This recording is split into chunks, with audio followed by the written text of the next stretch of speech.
gente levou no podcast o filho da Elis Regina, que foi a história da mãe dele, foi colocada na propaganda da Volkswagen. Sim. Depois com a inteligência artificial. E o menino foi... O menino, ele tem mais velho que eu, mas ele foi no nosso podcast para falar dessa experiência e tal. E a gente começou a falar sobre isso. A Madonna colocou no testemunho dela, no testamento, dizendo que não quer que ninguém use a imagem dela para nada depois por inteligência artificial. E isso também é um debate sobre a herança do direito à imagem. É um debate gigantesco, cara, que tem, porque tem muita gente que está liberando. Então, isso. E tem muita gente que está proibindo. E só aí fica como? Só que o debate é, temos que prever isso em testamento já. Então essa área, pro colega, é demais. Isso aí entra no direito digital. Eu entendo que sim, porque o que é o direito digital? Seria o direito focado à inovação e tecnologia. Né? O direito digital. Ali no caso da Volkswagen, eles liberaram o uso da imagem da Elis Regina. Os filhos liberaram. Ele falou que todo mundo que pede, eles liberam. Mas deu uma polêmica, né? É uma polêmica gigantesca. Gigantesca. Porque na hora que você vê é um negócio que te assusta, né? Então. Assustou, e aí fica nessa história. E aí, se a pessoa não deixou? Os filhos podem dispor. E aquele site, cara, que pra mim é o pior de todos, que é você conversar com alguém que já morreu. Nossa. Não, Já posso te viu contar isso? uma história? Não vi. Conversar com quem já morreu é muito louco. Por exemplo, morreu sua mãe. Aí você tinha muito carinho por ela, tal, você não tá conseguindo lidar com o luto. Você vai lá nesse site, você paga e eles colocam a sua mãe para conversar com você. Então é parecido a história que eu ia contar. A gente levou um cara de IA, né, de inteligência artificial, e ele faz deepfake. Inclusive é um baita mercado para trabalhar, não para fazer fake para divulgar, mercado para produzir conteúdo e tal. E aí ele falou que uma família pediu para fazer o último vídeo. Seria um vídeo de despedida de um filho que já tinha falecido por deepfake. Então, refazer esse menino. Mas não era pra conversar, não. Era só um vídeo de, mãe, eu tô bem, tô com saudade e tal. E ele ficou muito preocupado. Porque ele falou, vai que eu toco numa ferida e às vezes isso movimenta uma depressão e tal. Mas ele fez. E ele falou que foi uma experiência muito legal e tal. Mas eu não conhecia que tinha site já fazendo isso. Você manda a foto... Você manda tudo e eles criam lá e você começa a conversar. Oi, mãe. Aí sua mãe te responde. Oi, filho, como você tá? Só que já tá morto. Cara, é um negócio... Eu chego até a arrepiar, porque é um negócio de maluco isso aí, cara. Imagina. E aí, como que você faz? Não, e outra, eles vão colocar isso dentro do Apple Vision Pro. Então você vai ser super imersivo. Já pensou? Isso aí. Meu Deus do céu. Olha a tecnologia. Isso aí, direito digital, meu amigo. É uma área, eu tô falando, promissora demais. Então, mas aí o que? Não, o debate é, pode fazer? Como que você pega a autorização dessa forma? Porque amanhã esse indivíduo se prejudica por causa disso, entra numa depressão e tal. E a responsabilidade do site, se tem um parente que faleceu, você usar a imagem, você como filho pode dispor da imagem. Tudo isso é debate que a gente não tem resposta, porque não tem regulamentação nenhuma. Não tem nada ainda, né? Nada. Então, esse site é americano? O que é? É americano. Eu esqueci o nome dele, cara. Mas nem um passa. negócio que Esse negócio é bom guardar por um tempo. É uma loucura, uma loucura. Isso é louco. Aí a gente pega, né, nessa linha aí e entra nesse papo aí da inteligência artificial, né? Que o cara pega, por exemplo, né? Por exemplo, tem lá eu cantando hoje músicas em todas as línguas que você pode imaginar. Eu tenho uns 3 álbuns já na internet. Tá. Então eu vou fazer como? Eu tenho, só no Spatial Day eu tenho mais de 3 mil vídeos. Só aqui nós estamos no episódio 237. Horas e horas e horas da minha voz. Tem minha voz rouca, tem minha voz triste, feliz, gritando, de tudo que é jeito. E aí, tipo, hoje qualquer um pode pegar isso e fazer qualquer coisa? Não. Uma vez, eu nunca vou esquecer, tocou meu telefone e atendeu uma voz. Eu falei, eu conheço a voz. Na hora, assim, eu falei, eu conheço a voz. É a minha voz. Na hora, essa é a voz. Mas era quase isso. Era uma voz muito marcante, que eu tenho certeza que você conhece também. Aí eu falei e tal, ele falou, é o Cid Moreira. Era o Cid Moreira ao telefone. Caramba. E não era fake, era ele. Ele falou, Durso, eu tô com um problema muito grave, porque ele leu a Bíblia lá, né? Ele fazia leitura de Bíblia no Fantástico, na época que a Globo era uma das únicas emissoras. Então, ele tem muitos vídeos no YouTube com a voz dele, inclusive de leitura de Bíblia. E ele falou, podem usar? Assim? Simplesmente usar? E eu falei, não pode. Mas a quantidade dele é tão grande que é até difícil você fazer a remoção ou procurar. Monitorar isso, cara. É impossível, é muito difícil. Só por inteligência artificial e você ainda tem que pegar os mais relevantes para tomar alguma ação. A mesma coisa no seu caso, no meu caso, quem se expõe de alguma forma. Não pode.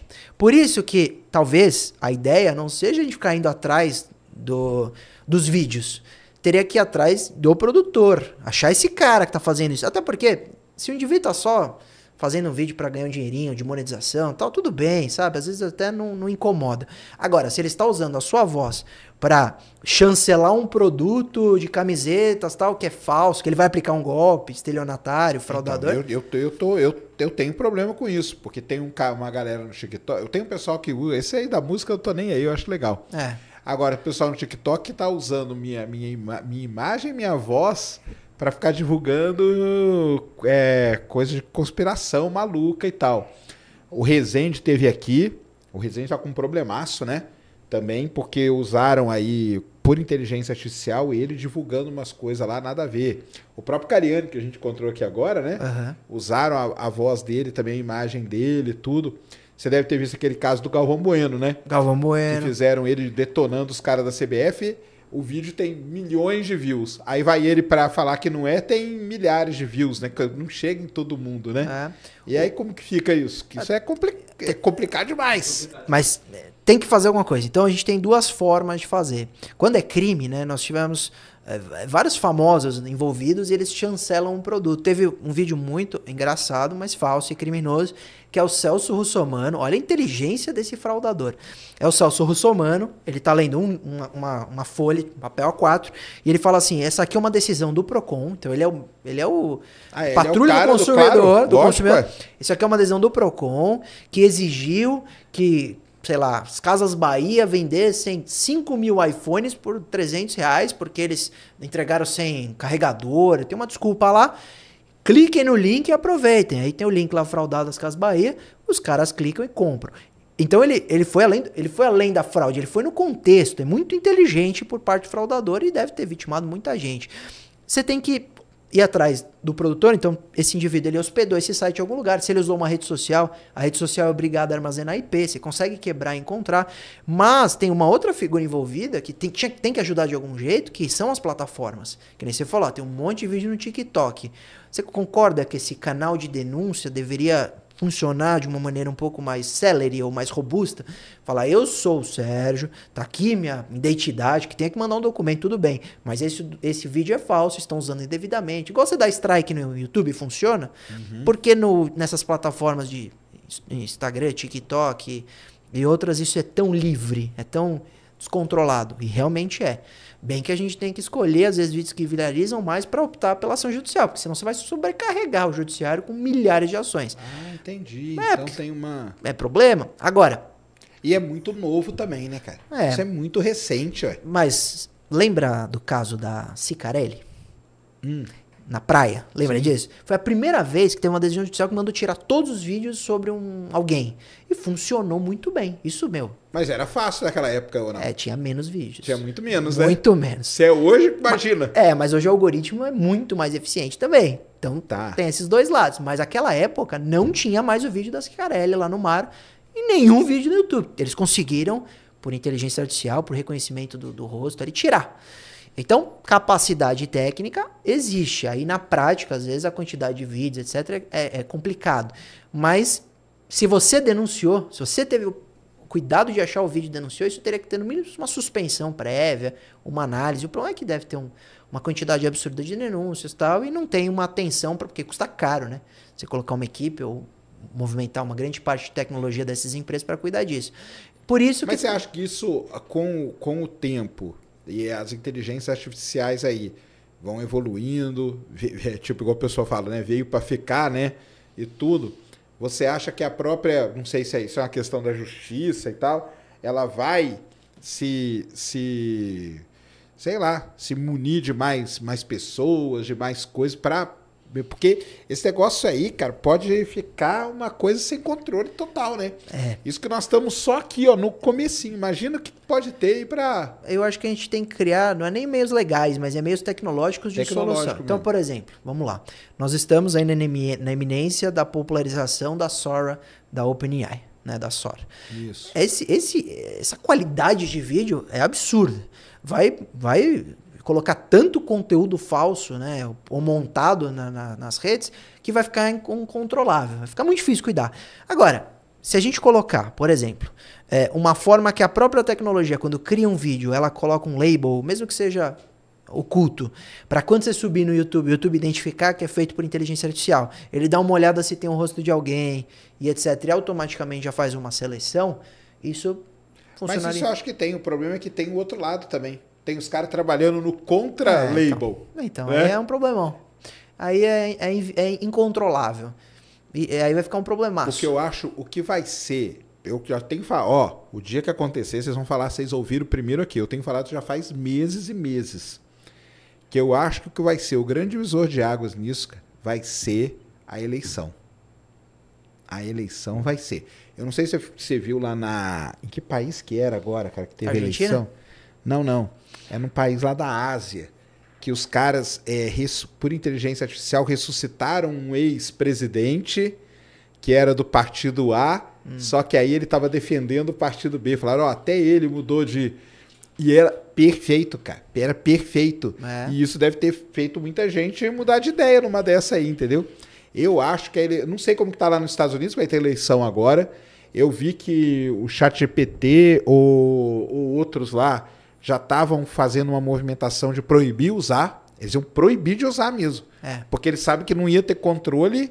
E é um negócio que pode... Eu acho que vai ser um divisor de águas. Vai causar... Por exemplo, aqui o TSE fez a portaria de inteligência artificial. Proibiu o deepfake. Só que a justiça eleitoral só atinge partidos e candidatos. Então, se você, Sérgio, o Joãozinho, lota de conteúdo... E outra coisa, a gente está falando de plataformas públicas. Isso no WhatsApp, meu amigo, Telegram... Acabou. Isso é que eu falo, é isso. Eu não tô preocupado com o cara jogar no YouTube. Eu tô preocupado com essas coisas. É os canais de Telegram, os canais de WhatsApp, que isso aí, galera... Nossa! E você nunca vai ficar sabendo. É isso aí. O candidato A nunca vai ficar sabendo que tem um vídeo dele lá no canal de Telegram, não sei da onde, sei lá, de São João del Rei, tem um canal de Telegram lá da galera... com um vídeo de um candidato defendendo coisa do outro, né? E pode ser pior, porque eu posso fazer um candidato num baita escândalo, batendo na esposa, maltratando um animal, hoje super... Então, o impacto é absurdo, por isso que a gente precisa pensar nisso, porque muita gente, falando politicamente, né? Quando falaram PL das fake news, falaram PL da censura, encerra, não tem papo. E encerraram o papo. Eu participei, fui para Brasília, participei de 2 audiências públicas lá no PL das fake news. Fui convidado e fui como especialista. Falei que tinham pontos ruins e pontos positivos. Por exemplo, da transparência algorítmica eu fui a favor. Mas, imagina, se a gente não tiver regulamentação nenhuma, hoje já tem, eu ia falar, né, que a gente não precisa remover um por ação judicial, isso é moroso. Então tem essa expectativa de, internet é terra sem lei. Existe essa visão aí, claro. Imagina... Se diante dessa expectativa, a gente lotar a internet com vídeo falso durante uma campanha de 45 dias, em grupos criptografados ponto a ponto, Discord, Telegram e etc. E isso afeta a voto, porque você deixa de votar em alguém vendo o cara, fala, pô, eu gosto muito de um candidato, aí tem um vídeo dele roubando um mendigo, você fala, pô, esse cara é maluco, nunca mais vou votar nele, é falso. Ele não sabe, como você bem falou, porque às vezes se ele sabe, ele ainda posta nas redes sociais, usa a imprensa para divulgar que é falso e tenta... Agora, e se ele nem teve ciência porque isso está em canais de Telegram? Então, aí a única forma é senso crítico. É as pessoas saberem que existe essa tecnologia, de alguma forma a gente tentar regulamentar isso, porque imagina assim, Sérgio, OpenAI, né? A Sora é uma ferramenta que, se for usada para o mal, ela é muito difícil de... É o spin-off do mal que eu falo, cara. Tudo é excelente, mas tem o spin-off do mal. Você concorda que dá muito trabalho produzir aquele vídeo de 60 segundos que ela entrega com tanta perfeição? Claro que dá. Para um programador, para um editor de... Então, e se ela for disponibilizada sem nenhum... Não, o próprio presidente lá que fundou a OpenAI, ele foi nos Estados Unidos e falou, regulamentem imediatamente a inteligência artificial. Ele falou isso no Congresso americano. Então, até ele, que foi um dos fundadores, ele sabe o que ele criou. E ele sabe que se isso se tornar popular e acessível para todo mundo, e essas pessoas usarem para o mal, eles conseguem tirar o label lá, se existir por um craqueamento lá, vão craquear a plataforma. Então, precisa ser disponibilizado com cautela. Às vezes, não disponibilizar. Às vezes, a gente não tem maturidade suficiente para ter essa arma que a gente vai usar para o mal. É a mesma coisa de dar um controle de uma bomba nuclear para todo mundo. Fala, compre bomba nuclear agora na loja. Não daria para vender. Tem muito maluco por aí. Como não dá, às vezes, para disponibilizar. Eu adoro, sou muito fã, hein? Uma ressalva para não ser cancelado. E é verdade. Eu antes de ser advogado, era web designer, programador, eu fui pro direito porque eu me interessei pelo direito digital, mas eu amo a tecnologia. Então eu sou totalmente a favor. Mas eu sei que às vezes não dá. Porque vai ficar incontrolável. E aí? E aí? Como que a gente lida com uma eleição assim? Você tem a solução? O que você quer com o cara? Eu não tenho. Não, eu acho que a solução vai vir depois que der um chabu gigantesco. Talvez isso. Dos dois lados, eu acho. Que aí eles vão ver. Porque eu acho que nem quem tem a capacidade de decidir alguma coisa sabe do perigo desse negócio. Não sei como que tá, não faço ideia. Por exemplo, vocês têm algum tipo de consultoria que vocês dão? Por exemplo, agora é TSE, né? Que a eleição é o TSE. Vocês têm algum tipo de consultoria que eles pedem, alguma coisa? Como que é? O Poder Judiciário tem tido muita atenção para as novas tecnologias. Eu, ano passado, fui convidado pelo Supremo Tribunal Federal, fui a Brasília como palestrante num evento de cibersegurança. E eu levei os índices de hackeamento de processos tramitando. Então, o indivíduo hackeia um processo que está e muda uma decisão. Então, eu quero ser uma condenação para uma prisão, o cara põe uma absolvição. Caramba, aconteceu isso, aconteceu. Teve um cara que hackeou o Supremo e emitiu um mandado de prisão do Alexandre de Moraes, assinada por ele, contra ele. Colocou isso, tá na notícia, procura no Google. E aí o Supremo, então eles perceberam a importância disso. O Supremo investe 10 milhões de reais por ano em cibersegurança. E hoje é o ministro Barroso, o presidente do Supremo, e ele fala muito de inteligência artificial. Inclusive para ajudar a produção, julgar tudo, mas eles sabem o problema. E o TSE, hoje presidido também, acho que o Alexandre de Moraes está presidindo o TSE, tá super preocupado com isso nas eleições. Mas é isso que você falou. A informação chega, eles têm ciência, mas sabem que é muito difícil controlar. Ainda mais quando eles... E a gente já vai falar, né? Vamos deixar para o final. Quando eles entram em choque com as plataformas. Porque o que eles precisam para ajudar a controlar isso? Ser próximos da plataforma. Precisa sentar à mesa e falar Zuckerberg, Elon Musk, todos os presidentes de grandes empresas como essa, que tem as plataformas. Como que a gente resolve esse problema? Microsoft, Google, todas essas.